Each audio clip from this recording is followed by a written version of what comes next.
आखिर क्या हुआ जब एक लड़के ने रात के वक्त निधि वन में लगा दिए कैमरे और भगवान श्री कृष्ण और उनकी रासलीला को सच्चाई पूरी दुनिया के सामने लाने की कोशिश की। आखिर निधि वन की सच्चाई क्या है जो उस लड़के के कैमरे में कैद हो गई। निधि वन की पूरी इतिहास आज हम आपको बताएंगे, इसलिए वीडियो में बने रहें। आप देख रहे हैं अंजना गुप्ता चैनल। वीडियो में नए हैं तो चैनल को सब्सक्राइब जरूर कर लें और कमेंट में जय श्री राधे कृष्ण जरूर लिखें। दोस्तों, भारत में ऐसे कई मंदिर हैं जो रहस्यों से भरे हुए हैं। जहां जगन्नाथ जी की मूर्ति में सीने में दिल धड़कता है, वहीं तिरुपति बालाजी की मूर्ति को पसीना आता है। लेकिन निधि वन इन सब में से अलग है। कहा जाता है भगवान श्री कृष्ण रात को निधि वन में आते हैं और गोपियों संग रास रचाते हैं। लेकिन इस बात में कितनी सच्चाई है, आइए जानते हैं। दोस्तों, भगवान श्री कृष्ण रात को न तो सिर्फ गोपियों के साथ रासलीला रचाते हैं, बल्कि मंदिर में चढ़ाए हुए प्रसाद पान को मुंह में चबाते हैं और उनके लिए लगाया बिस्तर भी दूसरे दिन बिखरा हुआ मिलता है। भगवान कृष्ण मंजन भी करते हैं और उनके लिए लगाया भोग भी खाते हैं। ये बात हम नहीं बल्कि वहाँ के पंडित द्वारा ही बताई गई है। दूसरे दिन जब मंदिर का दरवाजा खुलता है तो पंडित खुद बताते हैं वो सारी चीजें जो रात को इस्तेमाल की गई हैं। अब आप लोगों में से बहुत लोग ये सोचते होंगे कि रात के वक्त मंदिर में कोई चुपके से चला जाता होगा और काम ये कर देता होगा। इसलिए मैं आपको बता दूं कि जब रात के वक्त पंडित मंदिर का दरवाजा बंद करते हैं तो इस पे 1-2 ताले नहीं बल्कि 7 ताले पुजारी लगाए जाते हैं और इस मंदिर के सभी पटों को तालों से बंद कर दिया जाता है। अब इस बात में कितनी सच्चाई है, इस बात पे हम और गहरी विश्लेषण करेंगे। हम बात कर रहे हैं उत्तर प्रदेश के वृंदावन में स्थित निधि वन के नाम से भी जिसे जाना जाता है। यहाँ न तो सिर्फ भारतीय आते हैं बल्कि विदेशों से भी कई लोग आते हैं। श्री कृष्ण का यहाँ एक मंदिर भी है जिसे रंग महल के नाम से जाना जाता है। यहाँ श्री श्याम कुंज बिहारी के नाम से नृत्य बिहारी लीला होती है और यहाँ के मंदिर के दरवाजे अपने आप खुलकर बंद हो जाते हैं, लेकिन इसे आज तक किसी ने नहीं देखा। यहाँ के लोग अपनी राय जरूर देते हैं। मान्यता है कि तानसेन के गुरु संत हरिदास जी ने अपनी भजन से हरि कृष्ण को प्रसन्न किया था। यहीं पे हरिदास जी की समाधि भी बनी हुई है। यहाँ का कहना है कि मुगल बादशाह अकबर ने तानसेन के साथ जाकर हरिदास जी से भेंट भी की थी।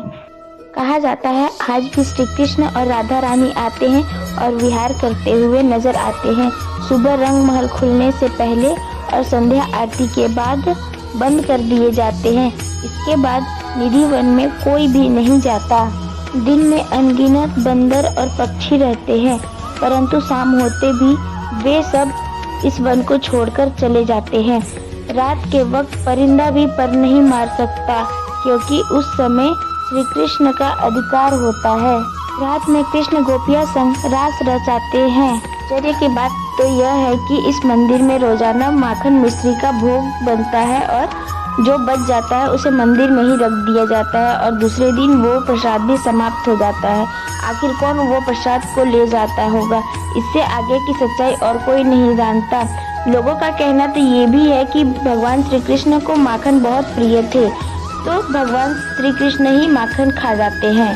वहाँ के पंडित और लोगों का कहना है कि रंग महल में स्थित प्रतिदिन भगवान की पूजा की जाती है और राधा कृष्ण का बिस्तर भी सजाया जाता है और पूरे रंग महल को भी सजाया जाता है और राधा रानी का श्रृंगार रखकर मंदिर के पट को बंद कर दिया जाता है। वहाँ के सामान को एकदम व्यवस्थित करके रखा जाता है।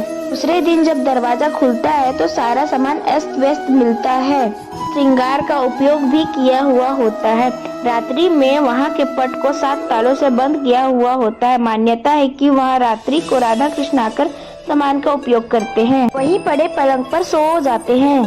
अगर आप में से किसी ने निधि वन देखा है तो आपने नोटिस किया होगा कि जिसे हम निधि वन कह रहे हैं वो कोई वन भी नहीं है, एक छोटा सा मात्र बगीचा है जिसके आसपास कई सारे घर बने हुए हैं। लेकिन इसका चमत्कार ऐसा है कि कई सारे घरों में खिड़कियां नहीं है और जिसमें खिड़की है वे अपने खिड़की को पत्थरों से बंद करवा दिए गए हैं।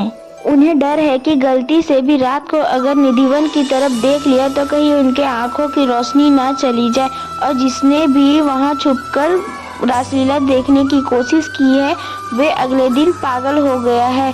इसलिए निधिवन में रात के समय कोई नहीं रुकता, और ये भी कहा जाता है कि जो भी निधिवन का रहस्य जानने की कोशिश करता है वे अगले दिन बेसुध और आनंदित मिलता है, और 2 या 3 दिन के बाद उसकी मृत्यु हो जाती है।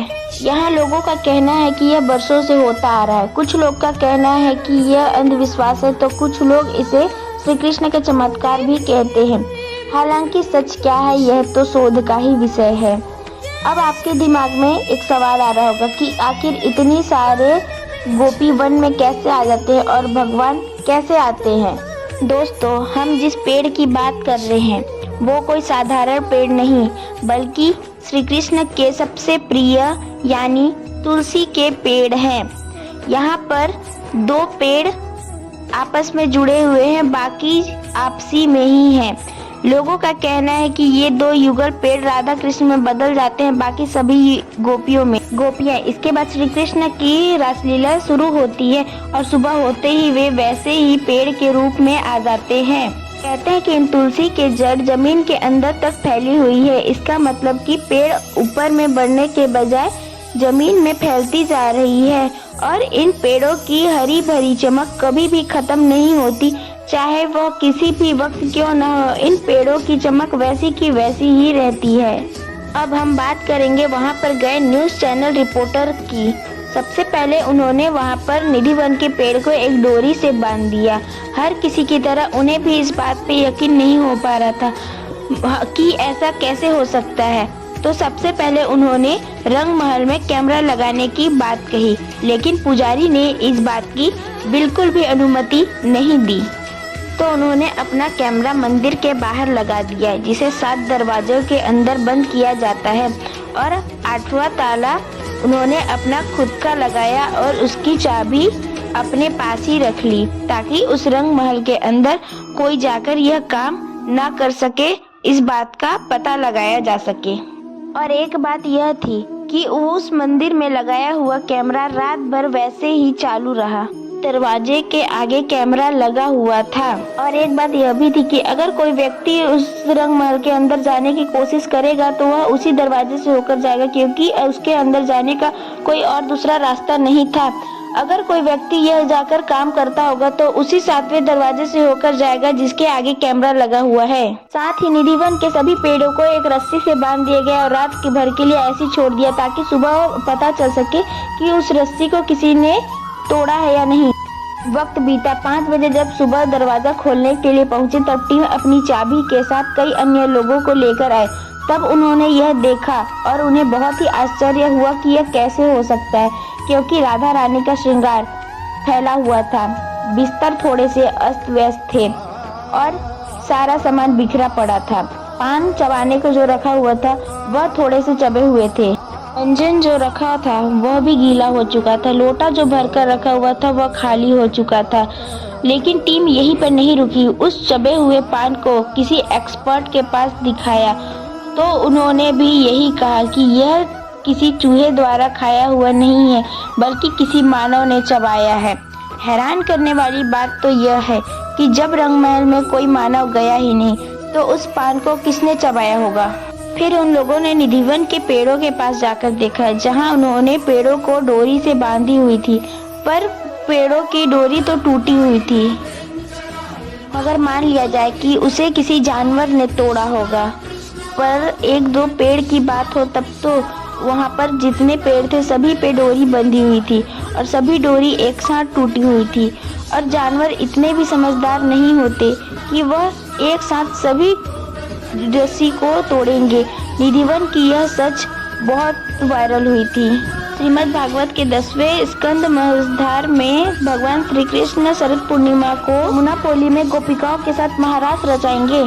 आज भी शरद पूर्णिमा के दिन निधिवन में रासलीला होती है और यह रासलीला बहुत ही विशेष होती है। इसे सिर्फ मन से ही देखा जा सकता है। तो तो दोस्तों, आप में से कौन कौन निधि वन की इस सच्चाई के बारे में जानते थे? अगर जानते थे तो कमेंट में जरूर बताएं, और हमसे जो जानकारी मिस हो गई है उसे भी कमेंट बॉक्स में जरूर बताएं। और हमसे जुड़ने के लिए धन्यवाद, और जिन्होंने हमसे अभी नहीं जुड़ा है तो चैनल को सब्सक्राइब करके कमेंट में जय श्री राधे